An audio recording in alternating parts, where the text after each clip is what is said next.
Welcome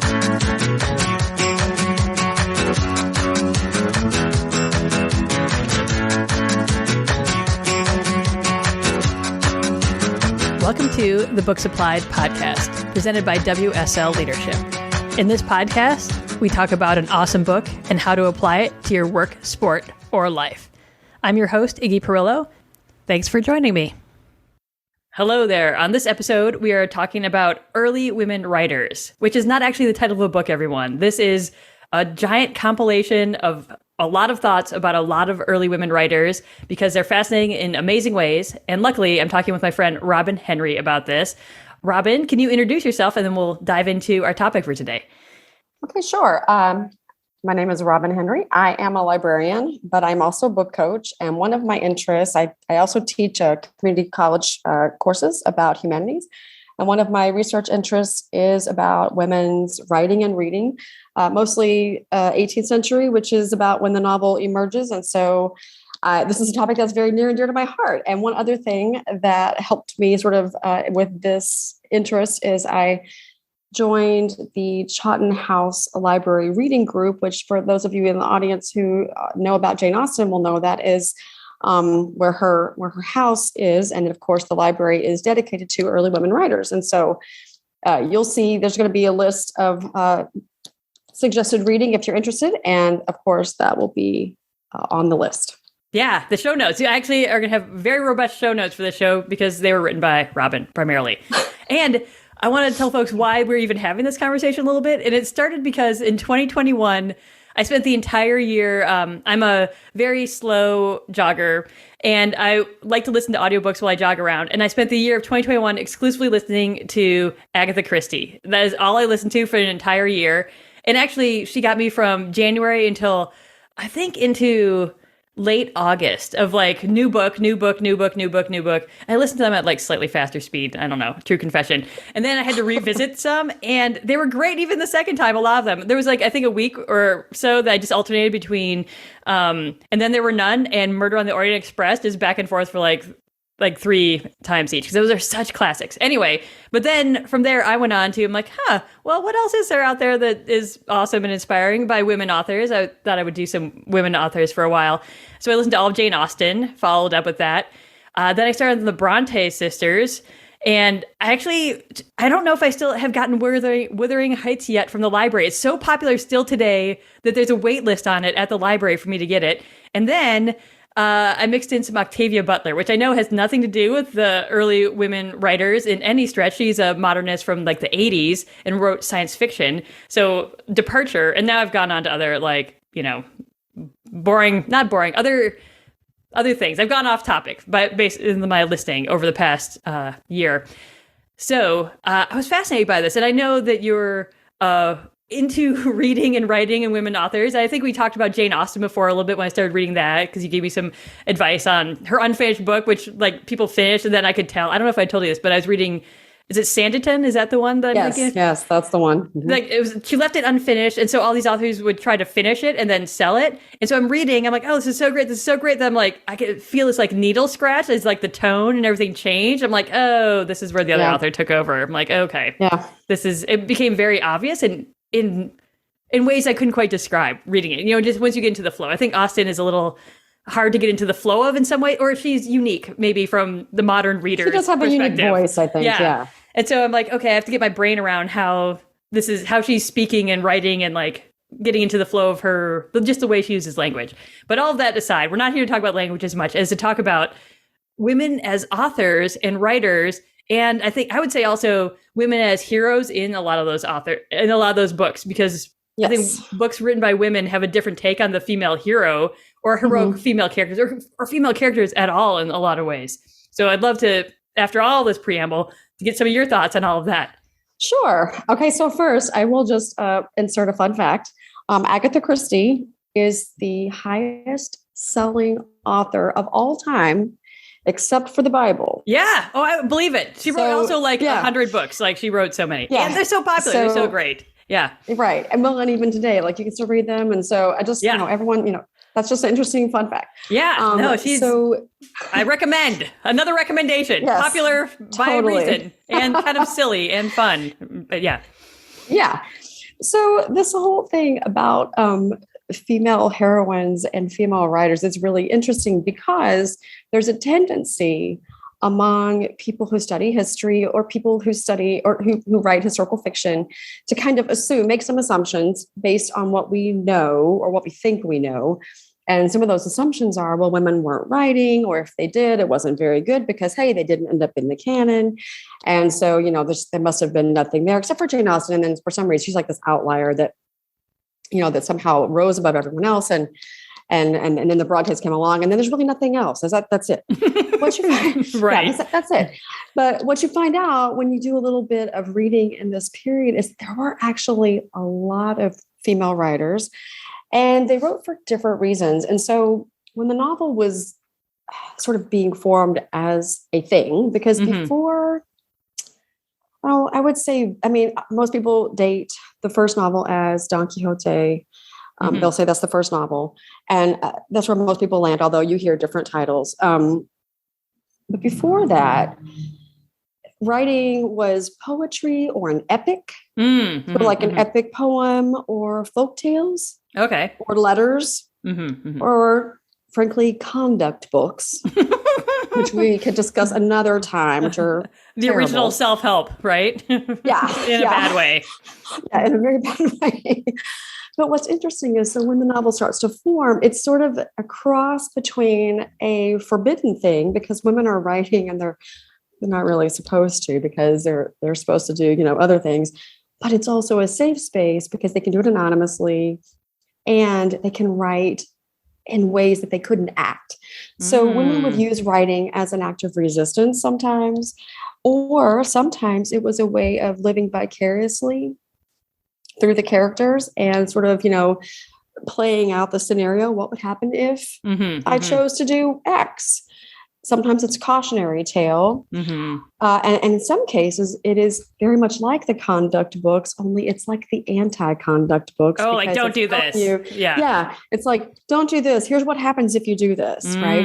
And so one example of that is like The Mysteries of Udolpho, which is by Anne Radcliffe. So this is a Gothic novel, and a lot of people will know this title if they know anything about early literature, Gothic, or even Jane Austen, because it features quite prominently in Northanger Abbey. Yeah, they mention it a lot. That's Yeah. So in that book, I think it's Emily, the main character, does all these things where you as the reader are screaming at her, no, stop it, don't do that. And so this is sort of what it was, like the conduct book that's just sort of, instead of being boring and dry, is just showing you, hey, if you do this, here's what could happen to you. But at the same time, everything turns out okay, right, by the end. So it's also sort of this wish fulfillment. Right. So it's really interesting the way that they write the books. And it's like you say, it's very different from like a male-dominated epic. So like if you think of, what is the one? I can't think of it now. It'll come to me in a second. Sure. Henry Fielding's novel. Anyway, if I'll think of it later. But if you know who Henry Fielding is, you know what I'm talking about. So he writes this novel about this male character who basically just bumbles through life having affairs with a woman who crosses his path. It's a very different formation of the main character than what the women are writing, right? So anyway, so that's something to think about. And then the other thing is, another example of that would be Charlotte Nix's the female. It's hard for me to say this. They call it the female Quixo. I always want to say Quixote. I'm from Texas, and I'm just like, I can't look at that word and say Quixote, but that's the title of the book, The Female Quixote. And it's basically about being a bad reader and thinking that life is like a romance. And if you do that, bad things are going to happen. Okay. And so it's like the conduct book, only it's more of a story to convince you, hey, don't do this. And a lot of the female early novels are basically that. But I also think a lot of them are aspirational as far as, gee, maybe I could do X. Maybe I could leave home. Maybe I could have a love relationship rather than an arranged relationship. Right. Or have some independence, I think, in some ways, too. I think that's why people love Jane Austen, because so many of her characters are so independent in a way that is, even at the time, like within the book, they're like sort of frowned on almost because they're Just a little bit, outcasts. yeah. Like they're just like they're a little bit weirdos, they're a little bit odd ducks, but they're like these women, and they're not doing crazy heroic things, out there. They're just trying to live lives that they want to live in a way that I think is really fascinating. Well, and that's a lot of what these books offered is a way to aspire to something just a little bit different, right? So especially in Jane Austen's case, you could aspire to, maybe speak your mind. Maybe sometimes, every once in a while, if it's okay. Right? Yeah. With the right person. Yeah. Exactly. A little bit. So, so there's a lot of that goes on. So, the thing that I also wanted to say was a lot of these books were anonymous early on. Now we know now a lot of times who the author was, but at the time, and sometimes at the time, everyone knew, right? Like it was an open secret. Like we all know that so-and-so wrote this, right? But sometimes no one knew. And one of the reasons was because it was considered unladylike. Right. All the Brontes had these male pseudonyms. I'm like, all of them. I'm like, okay. And they're all the same initials, I noticed. I was like, oh, okay. Yes. Like that was tricky. No one got it. Okay. Yeah. Yeah. The Brontes were very smart. And bless their hearts, they had to support themselves because nobody was going to take care of that for them. So that's part of what's going on is that they have to find ways to make it in this world that's not designed for them. Sure. And so that's one of the ways is to, a lot of times it would just say the author of another book that they wrote. It would say by the author of, like in Jane Austen's case, none of her books had her name on them during her lifetime. After when Pride and Prejudice came out, on the title page, it said by the author of Sense and Sensibility because it came out first. Okay. It's like, not that it was a sequel at all, but like to say like, by the way, I've written before. Yeah. Yeah. If you like this other book, you'll like this one. And a lot of times that would happen, or it would just say a lady. Oh, interesting. Weird. I know. It's like a lady. Like, okay. It could be anyone. It could be anyone. Yeah. Yeah. Anyone. And so only the publisher would know, right? Who it was. So it just, and this is just a side note.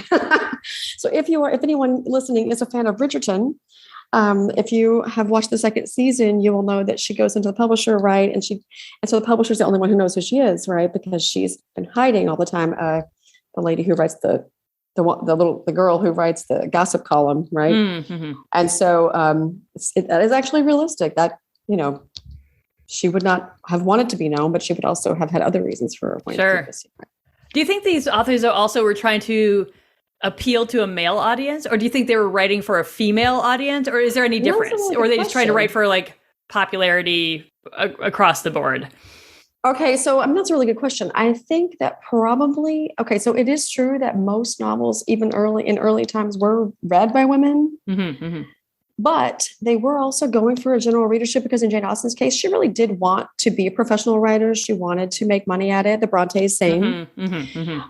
So I think they were going for general. And in fact, if you read reviews from the time, a lot of these books written by women were reviewed. So and reviewed by men mostly.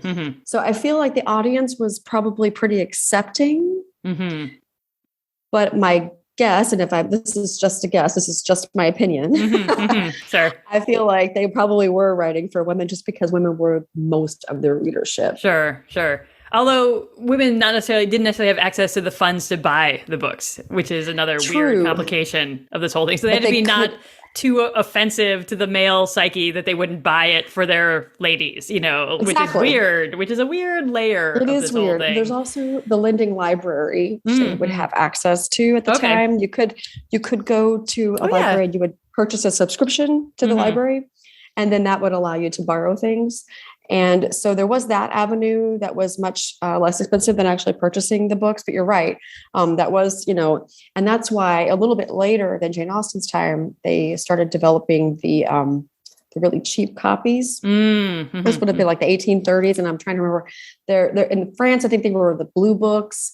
I think in England, they might have been yellowbacks. And then in America, I think they call them dime novels. Anyway. Oh, sure.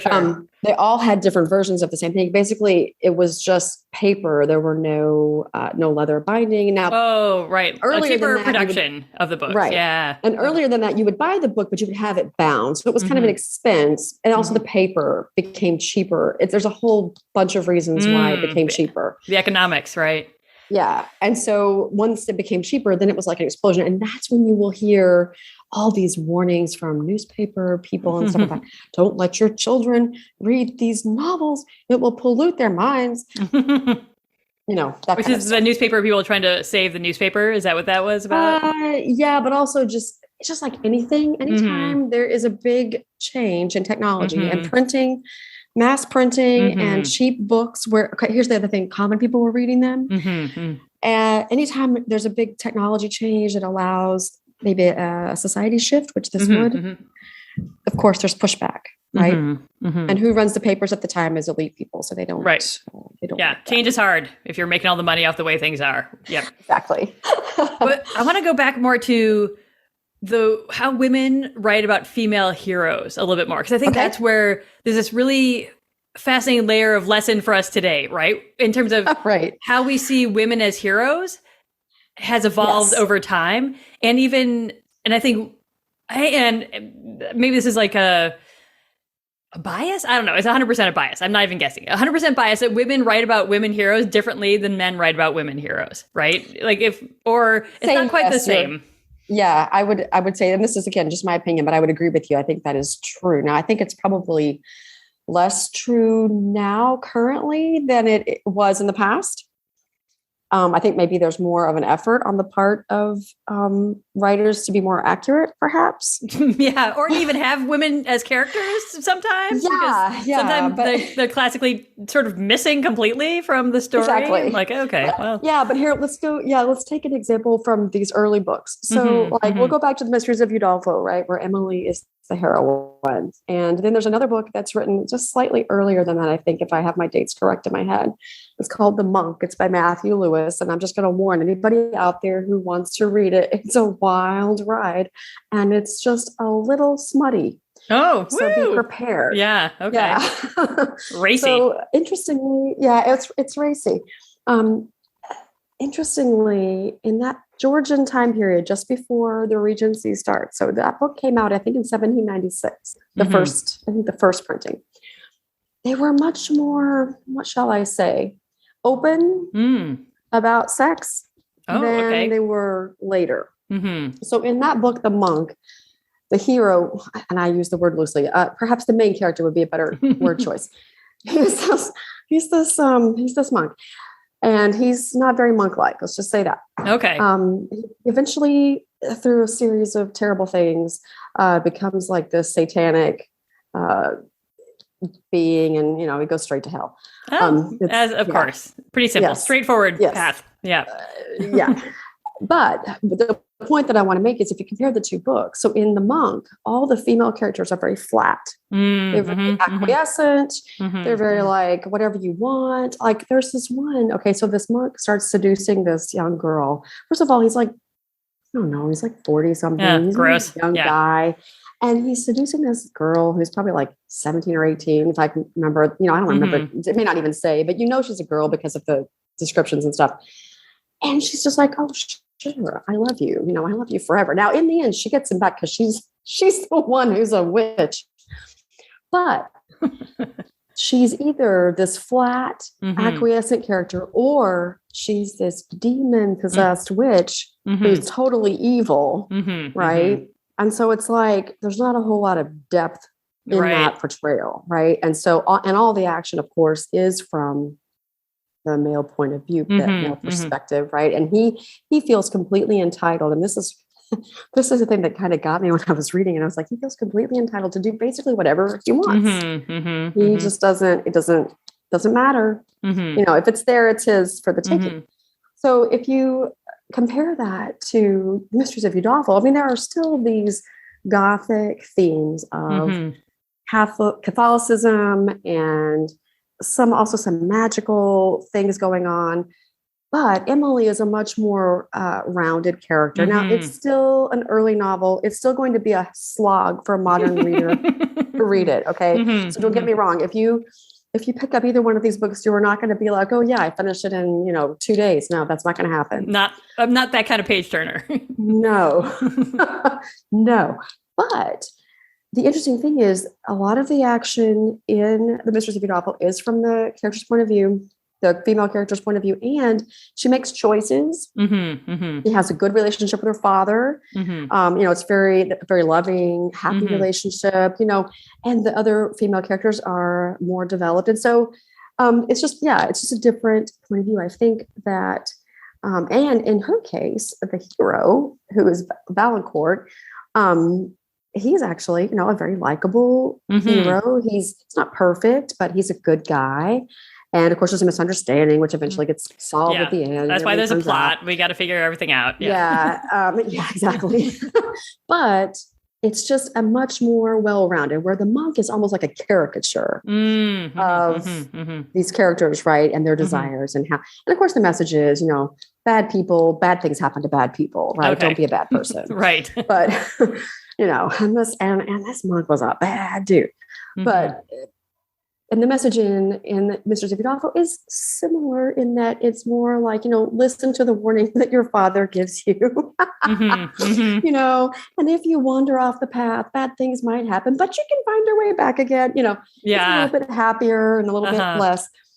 And the other thing that I will say about that, and this is based on the book, The Heroine's Journey by Gail Carriger, she talks about this a lot. In a book with a female protagonist, there's much more like a sort of a collaborative effort, sort of like a teamwork. And you see this in The Mistress of Udolpho, where she consults with this woman who she thinks is her aunt. She consults with other women. She consults with her father when he's still alive. It's much more of she's listening, right, to the people. Whereas the monk is like, nope, gonna go it alone, gonna make all the choices, gonna do whatever I want. Don't care about anybody else. So it's just a very different way of interacting. And that actually makes me think a lot about Agatha Christie, again, who I'm very familiar with all of a sudden. And she sort of has these two main sleuth characters that solve the mysteries. There's Miss Marple, this she sort of evolves a little bit from this like flighty baddie lady who like leans into her flightiness to like win people over. And there's Poirot, who's this kind of today we describe him as kind of spectrum-y, not super friendly, a little prickly, little like my way or the highway kind of guy who has like a buddy, like a sidekick that, kind of comes along and, helps out a lot of times. Or they both involve other people, but in very different ways. And I think some of it has to do with how they interact with like the police. The police are sort of this other entity often, or the detective that they're working with. There's like, and the plot line of 99% of Agatha Christie's stories, someone dies, they got to figure out how it happened and why. Like that's she did it 87 different ways and they're all amazing. So don't worry about no spoilers here. But you will not be disappointed. Yeah, they're so great. They're so funny. And she's so heavy-handed.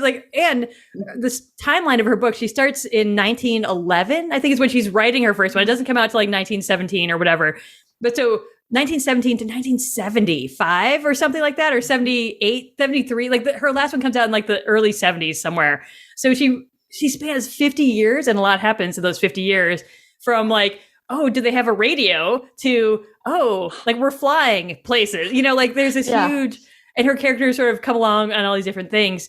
And like as time passes, like the novels all sort of take place in the modern world. And so there's just funny references to what's happening in the modern world, but not like popular, like culture necessarily, but some pieces of it are very funny that are included. But so anyway, she has these two, main heroes, and there's always a cast of other characters that are in the book. So like, the person who has to get killed, the family, the partner, the friends, the neighbors, like there's tons of characters. And she just describes him like he was shifty. I'm like, okay, I guess this is the bad guy.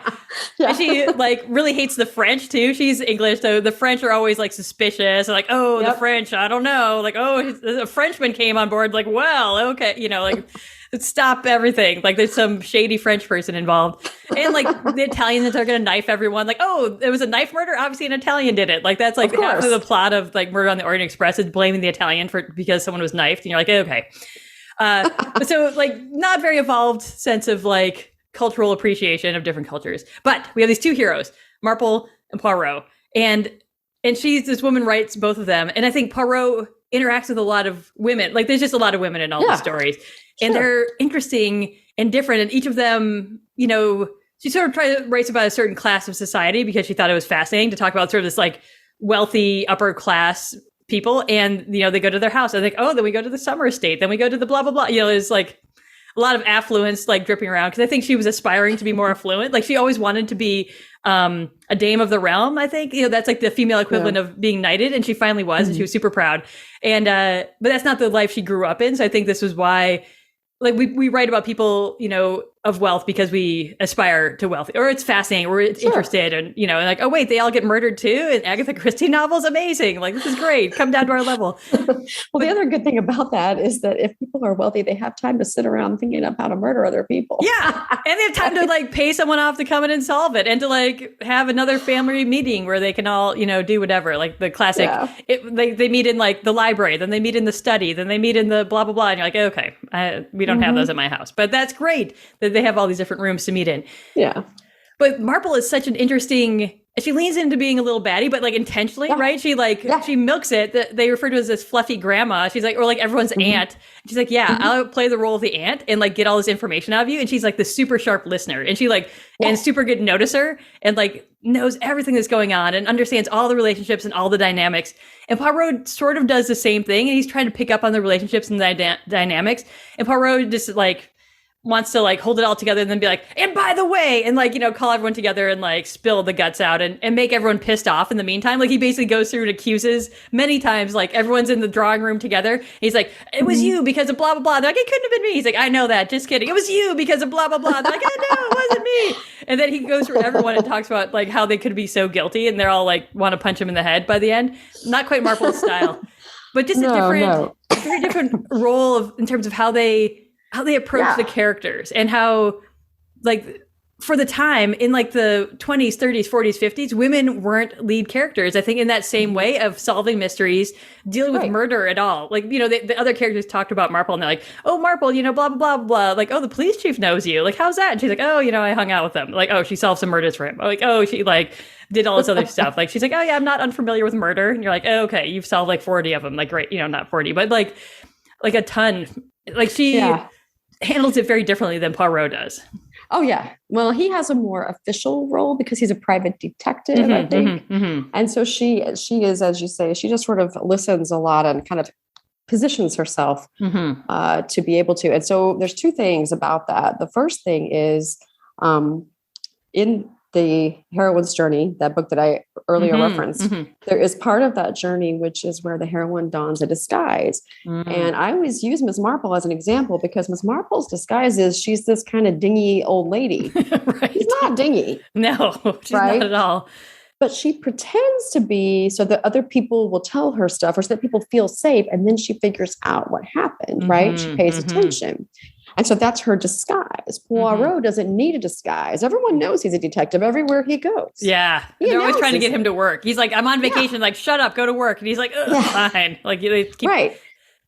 So that's one difference in them. And then the other thing, this is just an aside, because you said that about detective novels. It is actually interesting to note that people used to credit Edgar Allan Poe with being the first writer of detective stories. But in fact, American writer, there is an American woman who wrote, is called The Dead Letter. That is considered the first American detective story. Maybe the first one in the world, but that's still being debated. Right. So just, you know, in case you're interested, just these are more things that people don't know because it was forgotten. Sure. Well, I think it's interesting that, like, forgotten, but also that women were sort of these side characters, not very interesting. They just were women were sort of plot devices, I think, in a lot of ways. And then not until like Austen and the Brontes and, you know, Agatha Christie or whatever. But like, I feel like those authors were very like popularized women as being lead characters, like heroines in different senses.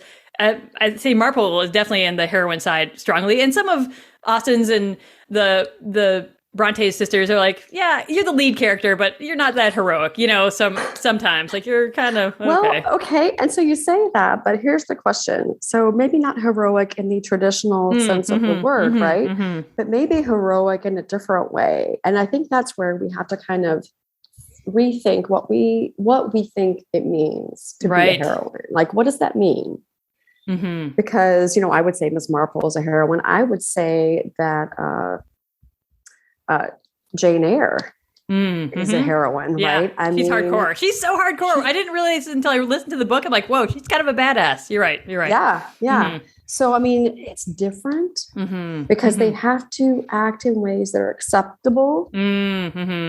But they have more to lose in different ways, or they have fewer resources in some ways at the same time. Like in terms of like literal financial access to money is one of the resources they don't have in those earlier authors.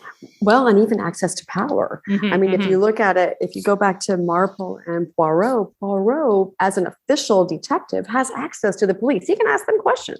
He can go talk to his buddy, Yeah, he calls up Scotland Yard like all the time. Yeah. Miss Marple, maybe she has friends at the police station, but she has to come at it kind of sideways. Yeah. Well, she has to make friends with every detective. She has to like get on their good side. She has to like have a reputation with them so they know that she's okay. And part of it is her nephew, right? In some of the stories, it's her nephew. Yeah. And so that, again, she gets that access because she's sort of tangentially related. Where if she wanted to be a private detective, that would not be open to her.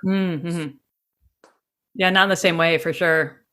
Like, not in the way that it wouldn't be like a crazy anomaly, right? Like in the 1930s, have a female detective. And it has to be believable, right? Yeah. Yeah, exactly. Right. Yeah, I think you make a good, interesting point. Like before, like at the very beginning when we were talking about women not being in the canon, I don't know, at home you probably can see how hard my eyes rolled during that. But then here I am like defending like this traditional view of what a hero is. Like I roll at myself right now. It's okay. Getting like myself back together on that.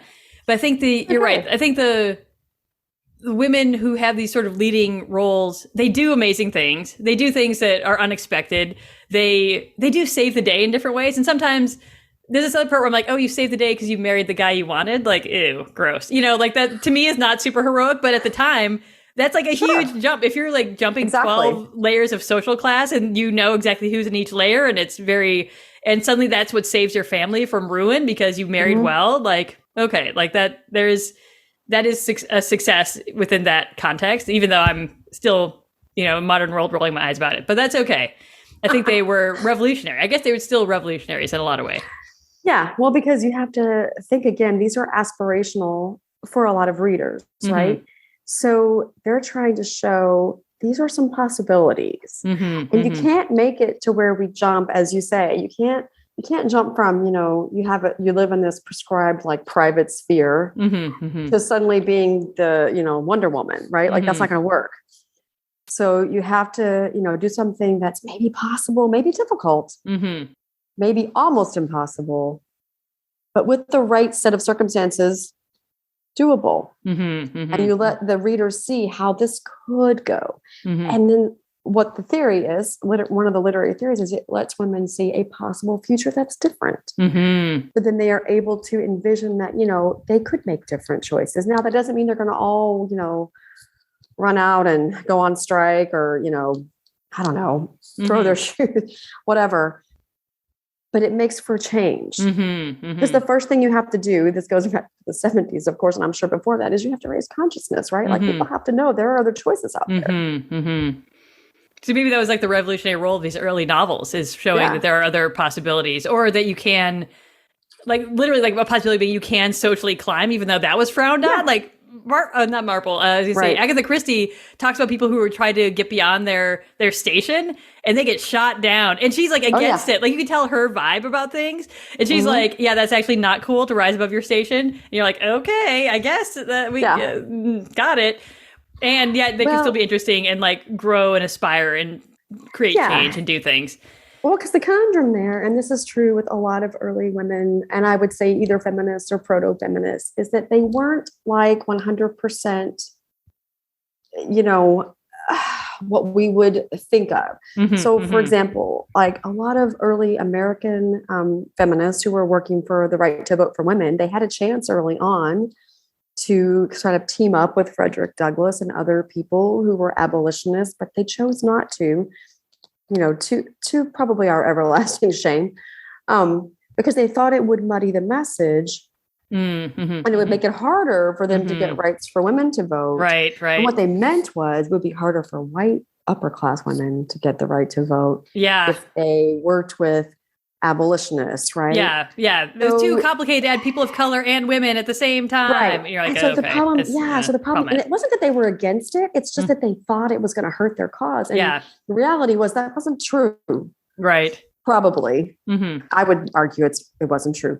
But they thought it was. And so that's the part of the problem. When you look to the past, you have to realize like people were grappling with very difficult questions and they were not coming to what we might think was the obvious conclusion. Right. But for them, it was still a leap. Right. They just weren't able to see as far maybe as we would have pushed them. Well, there were still limitations that they couldn't break every limitation simultaneously, right? They broke a lot of them, I think, in terms of like the who you married is a great limitation to break, but the not getting married at all and being a success on your own, that doesn't happen quite as often, as a female protagonist hero in a lot of these stories. Like that's that doesn't quite land the same way, but. No, but just one more example. If you read A Woman of Color, which is an 1818 novel that was written. They still don't know for sure who wrote it. Okay. And she ends up on her own at the end. She's a wealthy widow. And then if you go back and look at other early books, there are these wealthy widows who do manage to thread that needle. Yeah. So that's another interesting thing to look for when you're looking at these early books is to see like which characters, because there are a few. It doesn't happen a lot, but that was one of the ways that you could sort of have it all. Right. As opposed to The Awakening, where you just have to walk into the ocean and die at the end. Like there's plan B, just like drown yourself. Yeah, like, okay, not so awesome. Not great. Not a happy ending. Exactly. No. Sort of in any way at all. This has been fascinating to talk about. What do you think? What have we learned from all this conversation? So what about it? Like, I think we've learned a couple things, but I'm curious. What should we be taking away from all this massive, like hundreds of years actually of authors and women writing? Okay. So I think the main thing I would say is that there's always room for all of us at the table, right? Like it's not just men, it's not just women. There's always room for both. There was in the beginning, and then we kind of had this weird kind of, shutting off, and now we're kind of catching up to find out, these women were really there. So I feel like one of the lessons is we've always been there. So there's always room for everybody at the table. And also that history is not always what you think it is or what you have been told it is. It behooves us all to investigate what we assume is true, because it may not be true. Those are great. Those are fantastic. And I think who's telling the story has a lot of an effect on what story is told. I think the same, like with that too. Yeah, and I like that. There's a lot around who tells the story, who listens, who we hear of, what stories we keep track of, what stories we remember. Like all those pieces are complicated factors in there. But I think there's a lot to be said for the progress that people were making. I think the point you were just making too is a great one, that it's easy to judge these, writers and be like, oh my gosh, I can't believe this is all they aspire to. Oh, they're so lame. But in reality, they were groundbreaking. They were pushing the edges of what was societally acceptable, and to not just be societally acceptable and be like, oh, you're a weirdo, but to be like, oh, you're actually just going to be destitute and left on the side of the road to die. Like it was like stark in terms of like, if you were not being supported or if you didn't have connections, if you lost those connections, you could basically lose all your income, lose all your money, end up in a impoverished state that we would not have liked to live in. No one would like to, like it was very dire. If you strayed too far, it was, the consequences would be dire. A bad scene. And yet they were still pushing those boundaries in different interesting ways. Yeah. They were brave. Great. Cool. Well, this has been super fun, Robin. Thanks for talking about apparently all of early women's literature. Like, I don't know if we managed to cover it all, but it was fun. You're right. And I appreciate our talk. Yeah. Thanks so much for being here.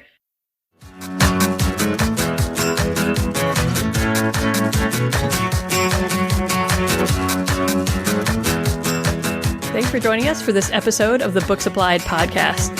I hope you enjoyed getting to know a new book and learning how to apply its ideas to make your work, sport, or life a little bit more awesome. For more leadership education-related content, including conflict management checklists, invitations to a fun free lunch that happens monthly, upcoming classes, webinars, and mastermind groups, please head over to wslleadership.com. Thanks, and have a great day.